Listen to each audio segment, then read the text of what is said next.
OLE, the utopian world of online education.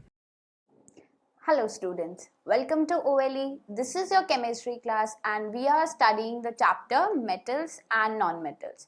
In previous few sessions, we have discussed about the physical properties of metal, physical properties of non-metals, chemical properties of metals, chemical properties of non-metals, uses of metals and uses of non-metals. And we have completed the chapter. So now we are going to discuss the question answer of this chapter. Let us get started. So the first question that is asked to us is, which of the following can be beaten into thin sheets? If you remember the physical properties of metals, then you can easily answer this question, because the metal has one physical property, that is malleability. So what is malleability? Malleability is that property by which a metal can be drawn into sheets. So from the given option, what we have to do, we have to choose the metal from the given option. So there are four options that are given to us. The first one is zinc, second is phosphorus, third is sulfur, and the fourth one is oxygen. So all the four elements that are present here can be distinguished into metals and non-metals, and what we have to choose, we have to choose the metal. So zinc is a metal, phosphorus is a non-metal, sulfur is a non-metal, as well as oxygen is a non-metal. So the correct answer will be zinc, that zinc can be beaten into thin sheets. Let us see the correct answer, and the correct answer is zinc. So the next question that is asked to us is, which of the following statement is correct? All metals are ductile, all non-metals are ductile, generally metals are ductile, some non-metals are ductile. So we have read this property of ductility in the section of metals. When we were discussing the physical properties of metals, we have discussed this property also, that is ductility. What is ductility?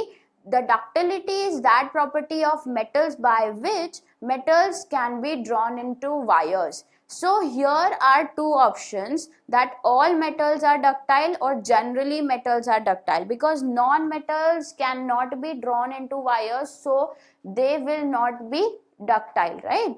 So हमारे पास बचे सिर्फ दो options, that is या तो सारे metals ductile होते हैं या जनरली, मतलब मेटल्स डक्टाइल होते हैं. I am not saying that 100% of the metals are ductile.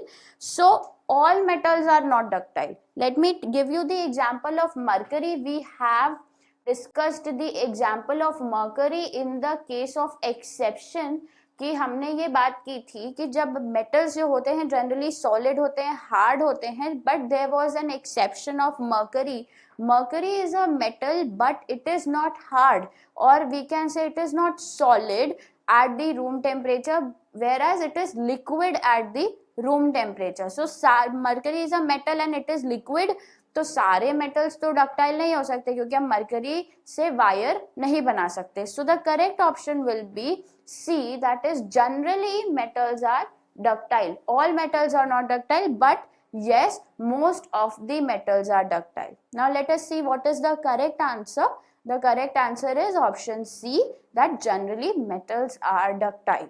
Okay, let us jump to the third question, that is fill in the blanks. Phosphorus is a very dash non-metal. So phosphorus भी हमने discuss किया था, that phosphorus is very reactive. Phosphorus, first of all, it is a non-metal, plus it is very reactive in nature. So phosphorus is very reactive metal.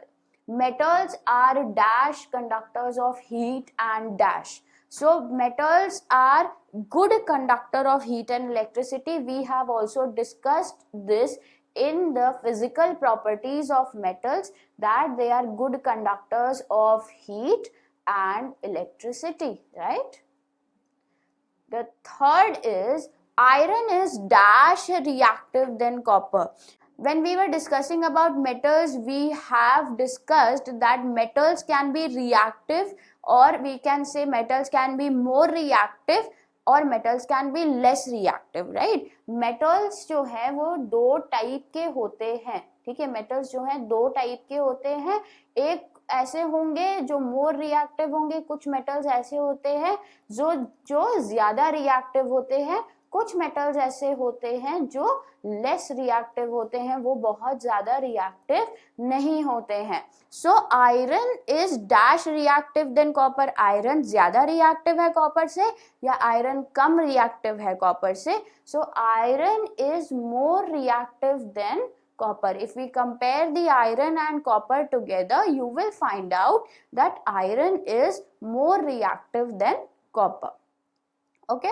The fourth one is metals react with acids to produce dashed gas.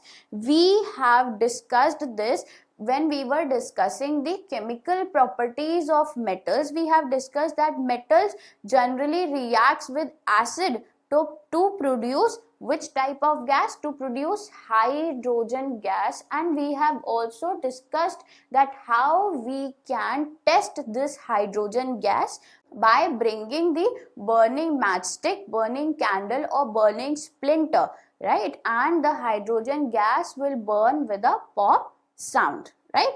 Now let us match the answers if we have filled the correct answers or not. So option A is reactive. Yes, we have filled that. Metals are good conductor of heat and electricity. Yes.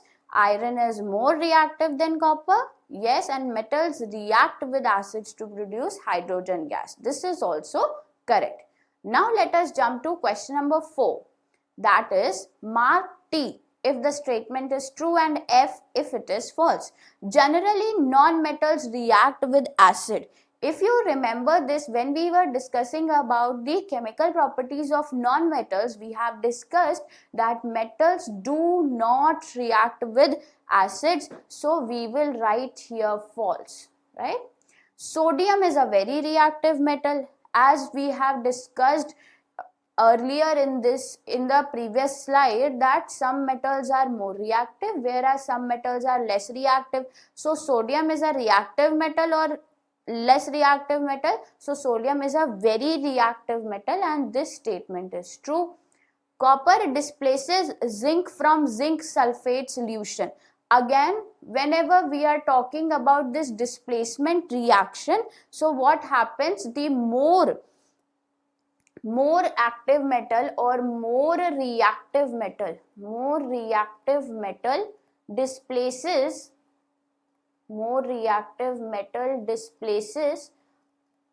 less reactive metal, right?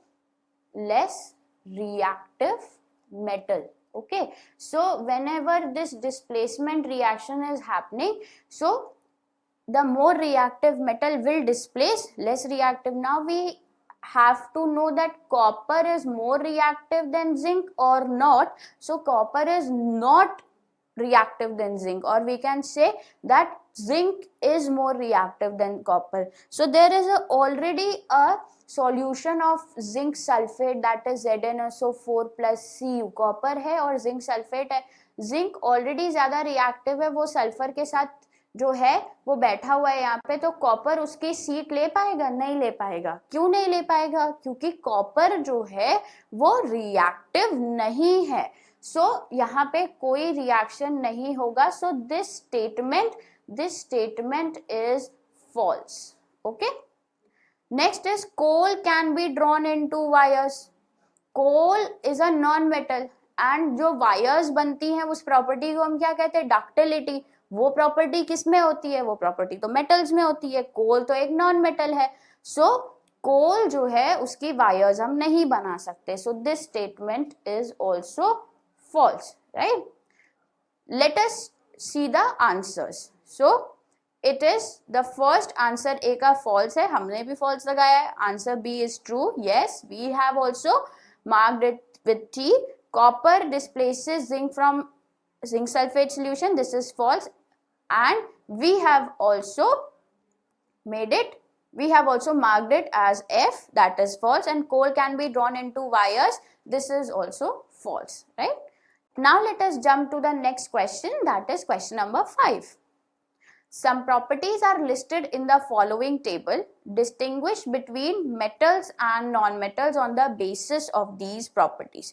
Properties are given to you in this table and we have to write that how is the appearance of metals, how is the appearance of non-metals, or what is the appearance of metal, what is the appearance of non-metal, whether it is hard, whether it is malleable, ductility. We have to compare these metals and non-metals on the basis of the properties already given to us, right?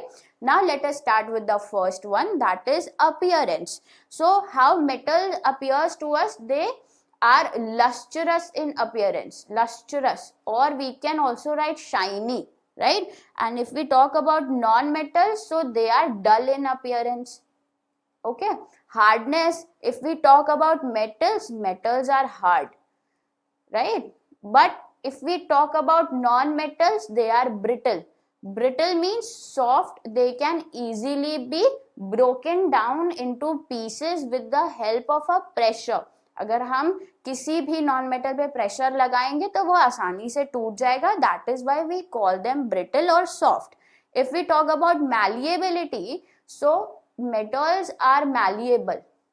Metals are malleable, whereas non-metals are not malleable. Not malleable, right? If we talk about ductility, what is ductility? Ductility is the process by which metals can be drawn into wires, and we cannot make wires out of non-metals. So we will write here that metals are ductile, whereas non-metals are not ductile. Okay. Heat conduction. Metals, do they conduct heat? Yes, they do. So they are good conductor.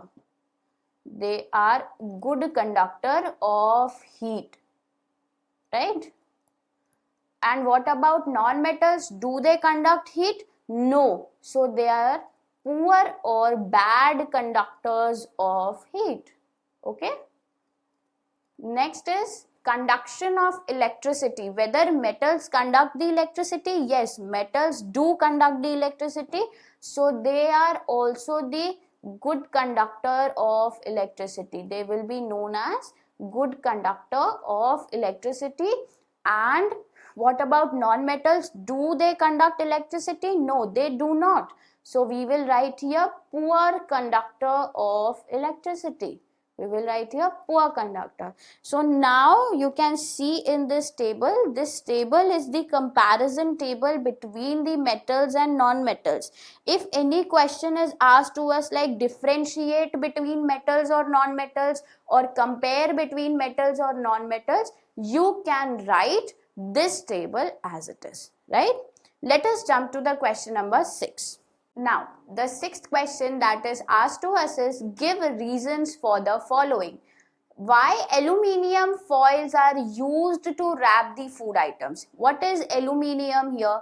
Aluminium is a metal, right? You know that aluminium is a metal, and metals have a special property, that is malleability, by which metals can be drawn into thin sheets. उनकी हम foil बना सकते हैं. So aluminium की हम foil बनाते हैं. ठीक है. एंड देन व्हाट हैपेंस कि एल्यूमिनियम जो है that is soft in nature in comparison to other metals. Aluminium is comparatively very soft and plus it do not react with our food items, and hence it can be used to wrap the food items. Okay, so let us see what answer you have to write in this question, and that is aluminium is highly malleable and it can be easily beaten in sheets to make its foil for wrapping purposes. It is also soft and does not react with food items. That is why aluminium foils are used to wrap food items. Now let us jump to the second part of the question, that is immersion rods for heating liquids are made up of metallic substances. The first thing is, what is immersion rod? The picture of immersion rod is already attached in the slide, you can see, and most of you have seen the immersion rods at your home. We all use immersion rods. Most of us use immersion rods for heating of the water, right? हमें नहाने जाना होता है, ठीक है, तो हम इस इमर्शन रॉड का इस्तेमाल करते हैं. Now what is the question asked to us, that is कि जो इमर्शन रॉड है ये मेटालिक मटेरियल से, मेटालिक सब्सटेंसेस से क्यों बनी, किसी नॉन मेटल से क्यों नहीं बनी है, मेटल से क्यों बनाई जाती है? तो मेटल से इसलिए बनाई जाती है because metals are good conductor of heat and electricity. ये जो इमर्शन रॉड है इसको हमें इलेक्ट्रिसिटी से कनेक्ट करना पड़ता है, तभी जाकर ये गर्म होती है और पानी को गर्म करती है. अगर हम इसे किसी नॉन मेटालिक सब्सटेंस से बनाएंगे तो non metallic substance is poor conductor of heat and electricity. ना वो इलेक्ट्रिसिटी कंडक्ट करेगा, ना वो गर्म होगा, ना वो पानी गर्म करेगा. सो द रीजन इज कि metals are good conductor of heat and electricity, and that is why immersion rods are made up of metallic materials, right? Let us see the answer. That is, immersion rods are made up of metallic substances because metals are good conductor of heat and electricity. They get hot very soon on the passage of electric current and warms the water, right? Next is copper cannot displace zinc from its salt. Again, the reactivity of metals के base पे ये question पूछा गया आपसे कि copper जो है वो जिंक के सॉल्यूशन से डिस्प्लेस नहीं कर सकता है. क्यों? Because copper is less reactive than zinc. अगर कोई मेटल दूसरे मेटल को डिस्प्लेस नहीं कर पा रहा है तो उसका क्या मतलब है? That it is less reactive than the other metals. So the answer will be copper is less reactive than zinc, so it cannot displace the zinc from its solution, right? Let us jump to the next question, that is sodium and potassium are stored in kerosene. Sodium और potassium जो है उनको हम kerosene में store करते हैं. ऐसा क्यों होता है? Sodium and potassium are very reactive metal. If they come in contact with water, they will catch fire. They are so much reactive. That is why they are kept in the kerosene bottles, right? You can see here sodium and potassium are highly reactive, so they are stored in kerosene. In fact, you can see the picture also. This is sodium metal inside the kerosene, and this what happens when this sodium or potassium metals comes in contact with water. Isn't this amazing कि पानी को जो है हम use करते हैं आग बुझाने में, बट ये जो मेटल्स हैं जब पानी से रिएक्ट करते तभी इनमें आग लग जाती है. So these were the few questions that were important from the chapter. In the next session, we will meet you with some more of these questions. So stay tuned. Until then, take care. Bye-bye.